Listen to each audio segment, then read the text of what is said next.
एक अहम बात बता दें, तालिबान के लिए लॉबिंग में जुटा हुआ है पाकिस्तान। अफगानिस्तान के बॉर्डर वाले देश जाएंगे पाकिस्तान विदेश मंत्री।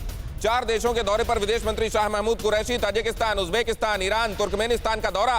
सभी देशों के बॉर्डर अफगानिस्तान से लगते हैं। अब सवाल यह है कि कल ही जावेद गफ्फारी ने अड़ी के दौरान यह बात कही थी कि अब उनका तालिबान कम से कम अफगानिस्तान का दौरा नहीं हो रहा है, तो क्या इसके पहले वो बॉर्डरिंग नेबरिंग कंट्रीज का दौरा कर लेने चाहते हैं, एक लॉबिंग करना चाहते हैं और उसके बाद जाना चाहते हैं अफगानिस्तान रिपोर्ट लेकर कि देखिए हम आपके लिए ये सब लोग जुटा लाएं? ये कमर चीमा साहब से मैं जाकर जरूर पूछना चाहूंगा, लेकिन उसके पहले एक अहम इंफॉर्मेशन, ताकि एक पूरा पर्सपेक्टिव मिल सके। जब हम अफगानिस्तान के संदर्भ में बात कर रहे हैं तो हमको एक पूरे पर्सपेक्टिव की जरूरत है, लिहाजा ये इंफॉर्मेशन देख लेनी बहुत आवश्यक है। संकट में जान, शरण मांग रहा अफगान, लेकिन हो क्या रहा है वो जरा देखिए। कुल शरणार्थी अफगानिस्तान से निकले हुए कुल शरणार्थी कितने हैं? 26 लाख के आसपास। 3 करोड़ से ज्यादा की आबादी यहां, और 26 लाख यहां से शरणार्थी निकल चुके हैं।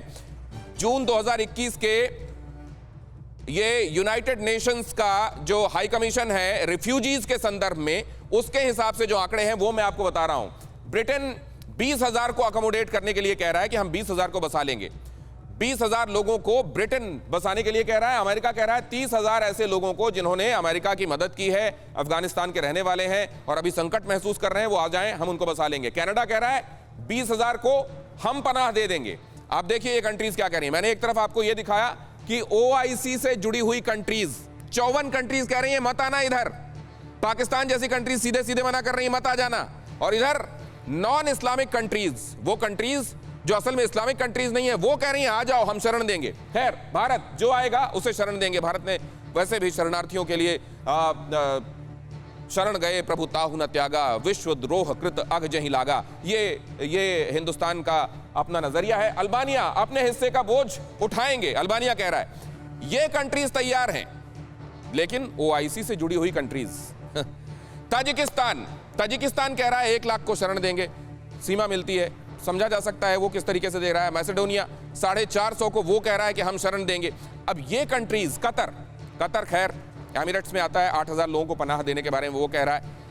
अब सवाल ये है कि संकट में इनकी जान है, अफगान शरण मांग रहा है, तो उसमें से कौन सी कंट्रीज हैं जो इनिशिएटिव ले रही हैं? बेशक इसमें रिस्क है, बेशक उसमें अपनी समस्याएं हैं, लेकिन कौन है पहले से विस्थापित लोग जो तालिबान कभी ना कभी आ जाएगा गब्बर आ जाएगा वाली वजह से 4 लाख लोग पहले से ही विस्थापित हैं। दिसंबर 2020 तक 29 लाख ने अपना घर छोड़ दिया। मई 2021 के बाद 2.5 लाख अफगान, और 80% ध्यान दीजिएगा इसमें।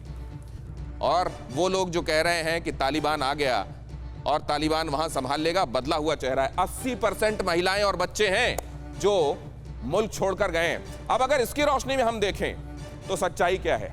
क्या सच्चाई ये नहीं है कि इस्लाम की बातें करने वाले केवल लिप सर्विस कर रहे हैं, और असल में जब न्यूसेंस की बारी आती है तो न्यूसेंस भी फैला रहे हैं, लेकिन एक्चुअली धर्म को एक तरफ रखकर इंसानियत की मदद के लिए वो आ रहे हैं जो इस्लाम के नाम पर असल में एक होने की बात भी नहीं करते। इस पर जरा जल्दी से मैं कमर आगा साहब आपका कमेंट ले लूं, फिर मैं 9/11 की बात करूंगा। देखिए, ये लोग धर्म की पॉलिटिक्स, धर्म का इस्तेमाल करते हैं पॉलिटिक्स के लिए, सत्ता हासिल करने के लिए। तालिबान जो आए हैं ये जिहाद करके एक इस्लामिक हुकूमत, एक मुसलमान हुकूमत थी वहाँ पे, उसको हटा के अपनी सत्ता बना रहे हैं। और वहाँ के लोग इसके खिलाफ हैं। लोग चाह रहे हैं कि वहाँ पे अमन शांति रहे और डेमोक्रेसी रहे, रूल ऑफ लॉ की बात कर रहे हैं। और ये पाकिस्तान की प्रॉक्सी है। पाकिस्तान वहाँ पे ये कब्जा हुआ है पाकिस्तान का अफगानिस्तान के ऊपर तालिबान की मदद। मुझे लगता है सर, देखिए इसकी कीमत चुकानी पड़ेगी। इसकी कीमत अगर चुकानी पड़ेगी तो खास तौर से पाकिस्तान की आवाम को अपनी हुकूमत पर प्रेशर डालना चाहिए कि कहां संकट में फंसा रहे हो, ये दोधारी तलवार में क्यों फंसा रहे हो सकता है थोड़ा कुछ ये पर्पस तुम्हारा सर्व कर दे, लेकिन आखिरकार तो ये गर्दन काटेगी। कमर चीमा साहब।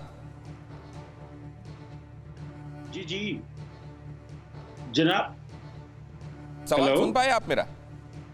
दोबारा रिपीट कर दें। एक तो देखिए बहुत सारी हकीकतें अब बेपर्दा हो रही हैं। मसलन ये कि ओआईसी के नाम पर भी आप देख रहे हैं इस्लाम के मानने वालों को ही शरण नहीं, सीधे सीधे मनाही। वो कंट्रीज जो इसके अंदर नहीं आती, इस्लामिक कंट्रीज नहीं है, वो अपने यहाँ पर इनको शरण देने के लिए, बसाने के लिए तैयार हैं। हिंदुस्तान भी उनमें से एक है। ये क्या बहुत सारी सच्चाई को इंसानियत के सामने बेपर्दा कर रही है, और मजहब के नाम पर कई जगहों पर क्या मजाक हो रहा है ये भी आ रहा है सामने। देखें, अफगानिस्तान को सबसे ज्यादा पनाह तो पाकिस्तानियों ने दी थी। 30 लाख 3 मिलियन अफगान रिफ्यूजीज पाकिस्तान में आज भी मौजूद हैं और हमने उनको हर तरह की पनाह दी। 30 लाख अफगान रिफ्यूजीज आज भी आप UNHCR United nation high commission for refugees तो पहले दे चुके हैं, इसलिए आप मना कर दिया कि अब नहीं आने देंगे, पहले ही बहुत है। मुझे पता है आपको अच्छी बात नहीं लगेगी, लेकिन जो बात नहीं मैं पूछ रहा हूँ, अच्छी बात है, आपने दिया, अच्छी बात है, अभी मना क्यों कर दिया? अभी तो सबसे ज्यादा आवश्यकता है। सुने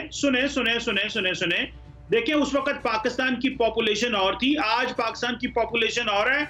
आज देखे ना कि जो आपके होम मिनिस्टर साहब हैं वो कहते हैं अफगानी भी चले जाएं, जो बाकी बंगाली भी चले जाएं, म्यांमार के लोग भी चले जाएं। क्या आप लोग बाकी खित्ते के ममालिक के लोगों को कमर चीमा साहब, ऐसा तो नहीं है कि मतलब निकल गया मुकम्मल कर लेने के बाद? ऐसा तो नहीं है कि तालिबान के वो लोग जो आपके यहाँ ट्रेनिंग के लिए क्वेटा शूरा और यहाँ पहुंचना चाहते थे, वो लोग आते थे, बसते थे यहाँ तमाम कामों से, उनको आप अफगानी शरणार्थियों का नाम दे देते हैं? सवाल का जवाब दे रहा हूँ। हाँ, मैं सवाल पूछ रहा हूँ सर, काउंटर क्वेश्चन भी तो पूछूंगा आपसे, भाषण थोड़ी एक तरफा चलेगा। देखिए, पाकिस्तान ने एक बात कही है कि पाकिस्तान के बॉर्डर खुले हुए हैं, आप आए वीजा लेके, और हम डेली वीजा देते हैं और 0 रिजेक्ट रेट है। जो बंदा भी आएगा उसको रिजेक्ट वीजा नहीं होगा, वो पाकिस्तान आए लेकिन वीजा लेके आए।